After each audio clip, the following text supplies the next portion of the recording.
Washington, D.C. The morning after the 28th of July, 1932.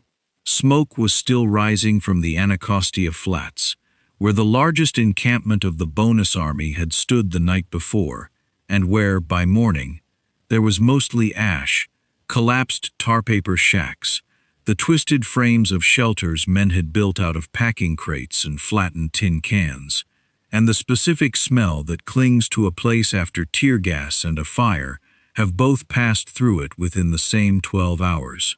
Soldiers still moved through the wreckage, checking for stragglers, making sure nobody tried to rebuild on ground that had just been cleared by force.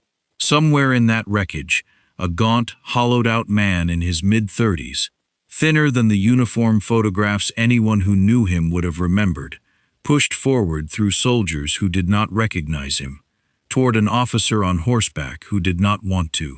14 years earlier, in a shell hole in France, that same man had carried this same officer to safety under machine gun fire and been awarded his country's second highest decoration for it.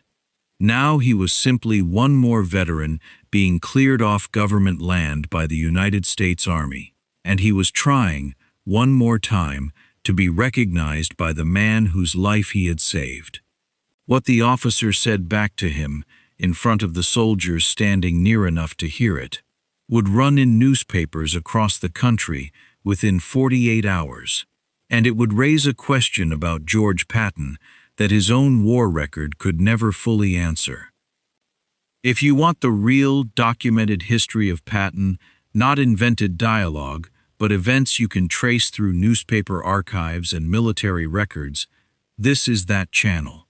Stay with this one all the way through, because what happened on this hill in Washington says something about Patton that the battlefield never did.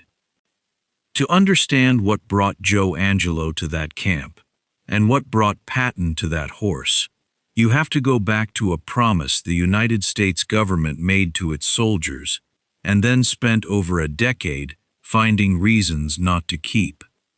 In 1924, Congress passed the World War Adjusted Compensation Act, a bonus for the men who had served, calculated by days in uniform, paid out not in cash, but in certificates that would not mature until 1945. It was, in effect, a promise with a 21-year delay built into it, made to men who were mostly in their 20s and 30s at the time, and who Congress apparently assumed could simply wait. Then came 1929, and the years after it, and by 1932, a huge share of the men holding those certificates were unemployed, hungry, and watching a piece of paper worth real money sit uncollectible in a drawer while their families went without. Joe Angelo was one of them. The Distinguished Service Cross, the French Croix de Guerre, the praise Patton himself had given him in the newspapers back in 1919. None of it converted into a job or a mortgage payment during the worst economic collapse the country had ever seen. So veterans organized, under a former Army sergeant named Walter W. Waters, tens of thousands of them, some estimates ran as high as 40,000 counting the families who came with them, made their way to Washington through the spring and summer of 1932, riding freight trains and hitchhiking from every part of the country, sleeping in boxcars and under bridges along the way, to ask Congress directly to pay the bonus now, while it could still keep a family fed, rather than in 1945, when many of them doubted they'd still be alive to collect it. They called themselves the Bonus Expeditionary Force, a deliberate echo of the American Expeditionary Force they'd served in during the war. And they built a camp at Anacostia Flats that looked, from a distance, uncomfortably like the kind of shantytown the whole country had started calling a Hooverville. Rows of shelters built from packing crates, corrugated tin, and whatever else could be scavenged, but organized with a kind of military discipline Waters insisted on. Company streets, sanitation details, a daily schedule, an attempt to prove, visibly, that these were not vagrants but veterans still capable of order. Other, smaller camps went up in vacant buildings closer to the capital itself. On the 15th of June, the House of Representatives actually passed a bill to move the payment date forward, 211 votes to 176.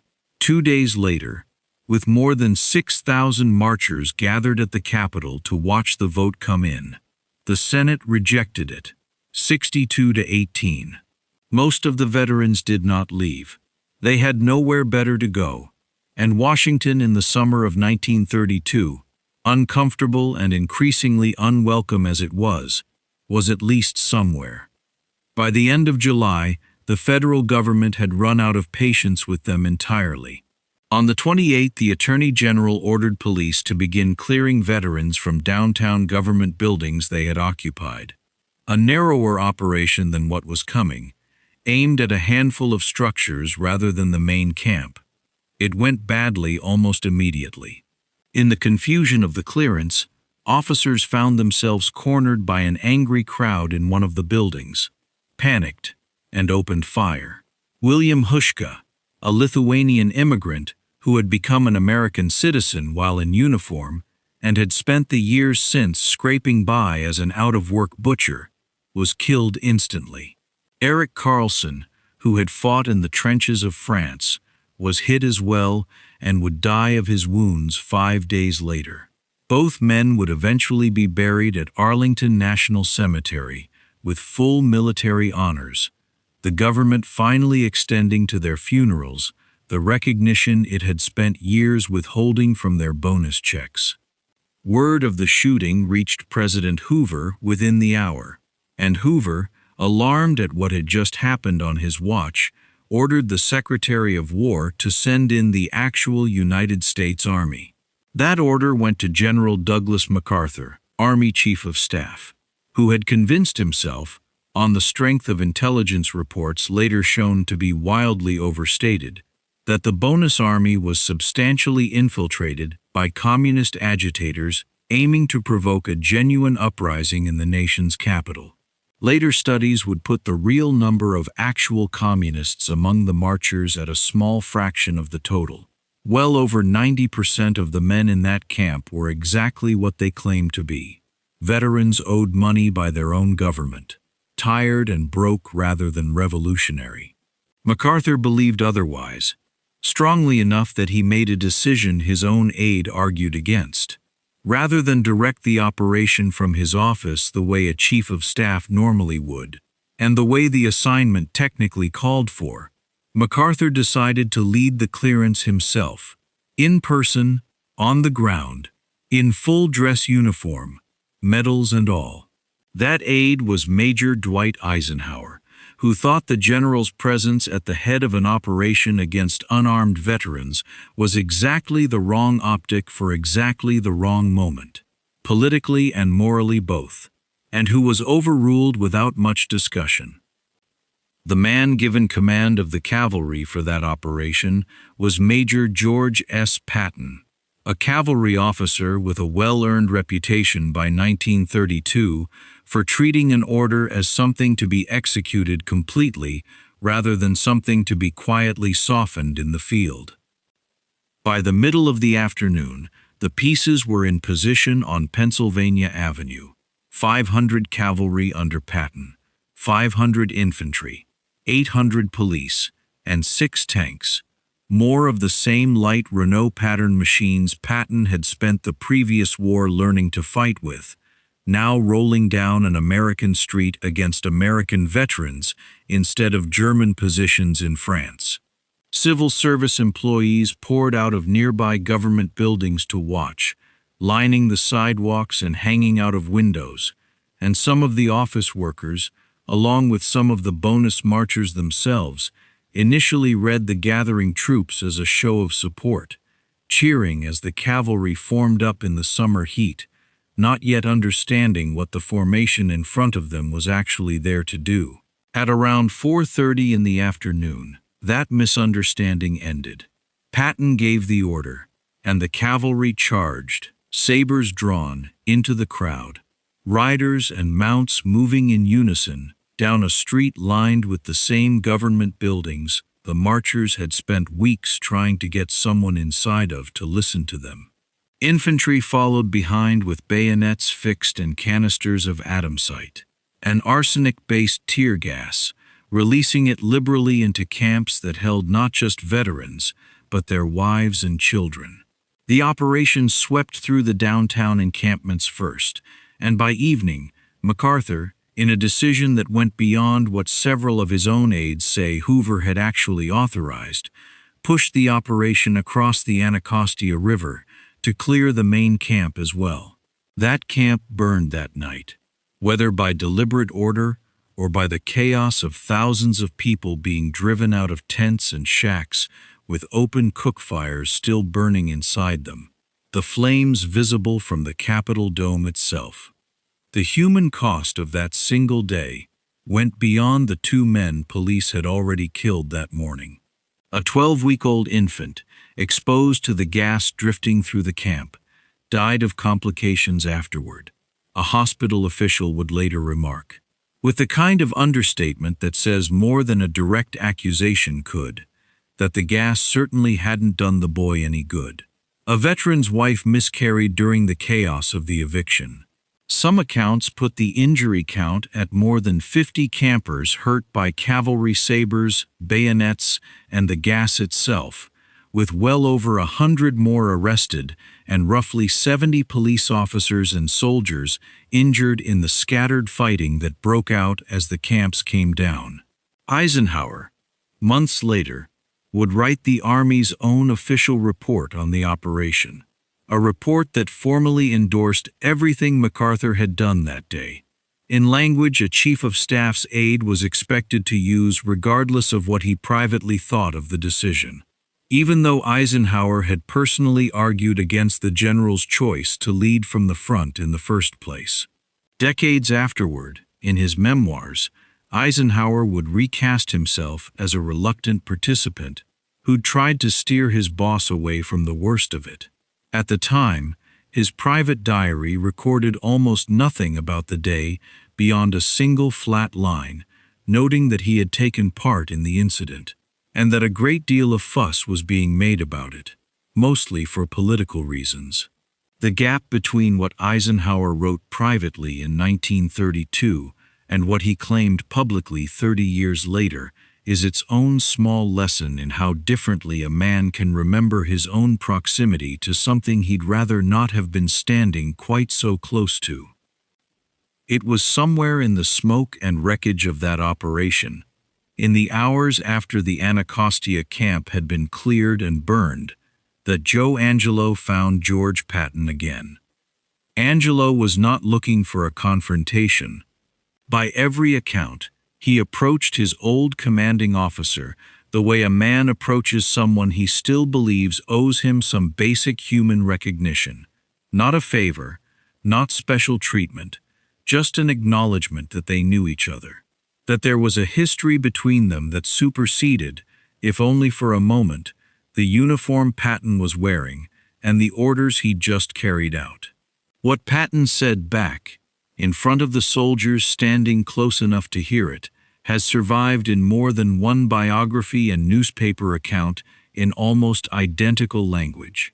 "I do not know this man," Patton told the men around him, and gave the order that Angelo be taken away and never permitted to return. Not recognized with reluctance, not acknowledged and then dismissed, denied outright, as though the shell hole outside Cheppy had never happened, as though the interview Patton himself had given to American newspapers in 1919, the one where he called this exact man without doubt the bravest man in the American Army, had been about someone else entirely. The next day, papers picked up on exactly the irony you'd expect them to. One headline ran, plainly, "A cavalry major evicts veteran who saved his life in battle." The Washington Post's front page the following morning read simply, "1 slain, 60 hurt, as troops rout the bonus expeditionary force." Within the same 48 hours, The officer being written about had gone from a general's protege following orders to the specific, printable face of the government's cruelty toward the men who had fought its last war. Here's the thing worth sitting with, because it's tempting to resolve this story in one of two easy directions, and the honest answer sits somewhere less comfortable than either. The defense some historians offer for Patton that day is straightforward. He was a major in the United States Army, given a direct order by his superior officer to clear a specific piece of ground of specific people. And the Army does not generally survive as an institution if majors are permitted to reconsider that kind of order based on personal history with individual protesters in the crowd. Denying Angelo, in that reading, wasn't personal cruelty so much as institutional necessity, performed in the most efficient, least complicated way available. A clean severing of a complication Patton did not have the authority to indulge in the middle of an operation with thousands of people and hundreds of armed men still in motion around him. A general, in this reading, cannot afford to let one face in a crowd become an exception, because the moment he does, he has announced to everyone watching that the operation has a soft spot, and soft spots in a crowd control operation get people trampled. But that defense sits uneasily next to a detail that doesn't fit it quite as cleanly as it should. Patton was not merely present that day, following orders the way a soldier is obligated to. He was the officer who personally gave the command to charge, leading 500 sabers into a crowd of unarmed men, women, and children, with what witnesses at the time, and historians since, have generally described as more enthusiasm than the operation strictly required. A major who did not appear to need much persuading about the necessity of what he was doing. Eisenhower, standing closer to MacArthur, is the officer history remembers as having quietly argued against the harshest version of that day, on the record, before it happened. Nothing in the surviving record suggests Patton made any comparable objection, then or in the years afterward. Whatever obedience explains about the charge itself, obedience explains less cleanly why the specific words in that camp the next morning were a flat, total denial, rather than a colder but more honest version of the truth, something closer to acknowledging that he recognized Angelo perfectly well and had simply decided that recognizing him changed nothing about what was going to happen to him. The second version would have been harder to hear. It would also have been true. Patton chose the version that erased Angelo entirely, rather than the version that merely dismissed him. And the difference between those two choices is where this story stops being a simple case of a soldier following orders and starts being a question about the specific man giving them. The bonus itself, the entire reason any of this happened, was eventually paid, though not for 4 more years and not without another fight. Congress passed a bill authorizing early payment in 1936, over a presidential veto, and the veterans finally received the money Angelo and thousands like him had marched to Washington to ask for in the first place, money that by then had been due for years and had cost 2 men their lives, an infant's life, and whatever remained of the government's credibility with the men who had fought its last war. Hoover did not survive the political fallout from that July, as well as MacArthur or Patton would. The images of tanks and cavalry sabers turned against unemployed veterans, printed in papers across the country in the final months of a re-election campaign already going badly, became one more piece of evidence that the man in the White House had lost touch with the country he was supposed to be governing. Franklin Roosevelt, watching the coverage from his own campaign, reportedly told an aide that the episode had just handed him the election. In November, Hoover lost in a landslide, one of the most decisive defeats in the history of the office, and historians have never fully agreed on how much of that defeat traces back to a single afternoon on Pennsylvania Avenue. but few argue it helped him. And here is the part of this story that is almost too neat to be true, except that it happened exactly this way. Less than a decade after Douglas MacArthur, Dwight Eisenhower, and George Patton drove tanks and sabers against a camp of desperate, unemployed American veterans and the families who'd followed them to Washington, those same three men would become the most celebrated military leaders their country had ever produced, commanding millions of ordinary Americans, many of them every bit as broke and desperate in 1940 and 1941 as the men camped at Anacostia had been in 1932, into the war that would define the rest of the 20th century. MacArthur would become the general who returned to the Philippines. Eisenhower would become the supreme Allied commander and, eventually, President of the United States. Patton would become the man who drove the Third Army across France, faster than anyone believed an army could move, the man this entire channel exists to tell the true story of. The same instinct for decisive, uncompromising action that made Patton effective at the head of that army in 1944 was on full display on Pennsylvania Avenue 12 years earlier, aimed in a direction history has judged far less kindly, against men who, in a different decade, might have been under his command instead of in front of his saber. So here's the question worth sitting with on this one. Was Patton simply a soldier bound by an order he had no standing to refuse, doing the necessary, ugly work of a chain of command that doesn't function if officers start making individual exceptions for the faces they happen to recognize, and unfairly singled out afterward simply because his one personal connection to a bonus marcher made for a better headline than anyone else involved that day? There is a real argument that Patton has absorbed more blame for July 28th than the actual chain of command justifies, that MacArthur made the decisions that mattered, and Patton simply executed the one piece of it he was assigned, and that the newspapers only fixated on him because Joe Angelo's story was too good a detail to leave out of the coverage.